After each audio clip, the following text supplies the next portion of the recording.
মাঝে মাঝে প্রায় আমি আমার ছেলে বাইরে চলে যাই ঘুরতে।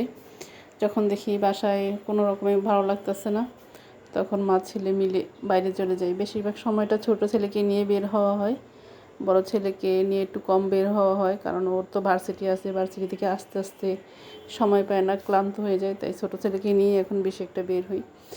এই তো আমি আর আমার ছোট ছেলে যাচ্ছি যাত্রাবাড়ি। আজকে ছোট ছেলেই বলতেছে, আম্মু চলো চলো বাইরে যাই। মানে ওর ভালো লাগতেছে না, ও বলতেছে যে বাইরে যাবে, কিছু খাবে, সেই জন্য বলতেছে আম্মু চলো একটু বাইরে যাই, তুমি না বলছিলে বাইরে যাবা।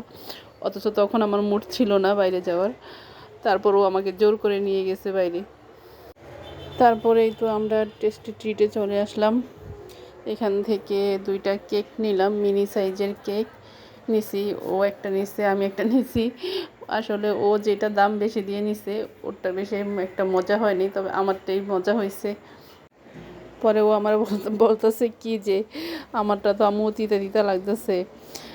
তারপর ও আমারটাই খাইছে। পরে আমি বলতেছি এত দাম দিয়ে নিছোস, এখন আমি বলছিলাম যে আমারটাই নে, এরকমটাই নেই, না ও ওটা নেবে। তারপর ওরটাও কম খাইছে, ওরটা আমিই খাইছি পরে। তারপর ও আমার থেকেও কেক খাইতেছে। আমি আমার ছেলেদের সাথে যতটা পারি টাইম দেওয়ার চেষ্টা করি। আমি চাই আমার ছেলেরা যাতে আমার সাথে মন খুলে কথা বলতে পারে, আমার সাথে ফ্রেন্ডলি হতে পারে, যাতে আমার কাছে কোনো কিছু না লুকায়।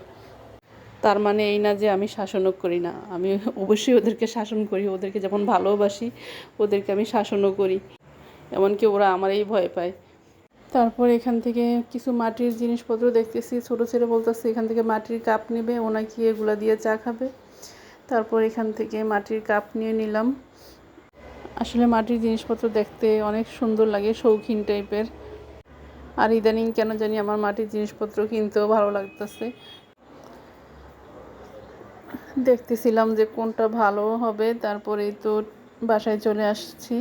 আসলে ও টেস্টি ট্রিট থেকে এই চানাচুরটা আনবে, সেই জন্যে ওর মাথা পাগল হয়ে গেছিলো যে ও টেস্টি ট্রিট থেকে চানাচুর খাবে। তারপরে চানাচুর নিয়ে নিলাম। তারপর আসার সময় আবার এই চিপসগুলো নিয়ে নিছি। আসলে চিপস আমার ছোটোবেলা থেকেই পছন্দ, এটা তো আপনারা সবাই জানেন যারা আমার ভিডিও আগে থেকেই দেখেন।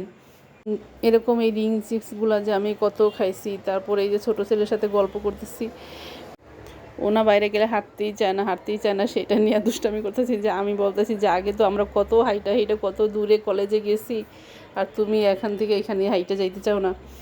আসলে সমস্যা হচ্ছে কি, ও হাঁটতেই চায় না, ও বাসা থেকে বের হলেই বলবে কি রিস্কা নেন। কিন্তু বড় ছেলেটাও এরকম করে না, বড় ছেলেটা হাঁটবে, দেখবে সব কিছু, এই আর কি। এই তো ছিল আমার আজকের ভিডিও। তো সবাই ভালো থাকবেন, সবাই ভালো লাগলে লাইক কমেন্ট করবেন। আল্লাহ হাফেজ।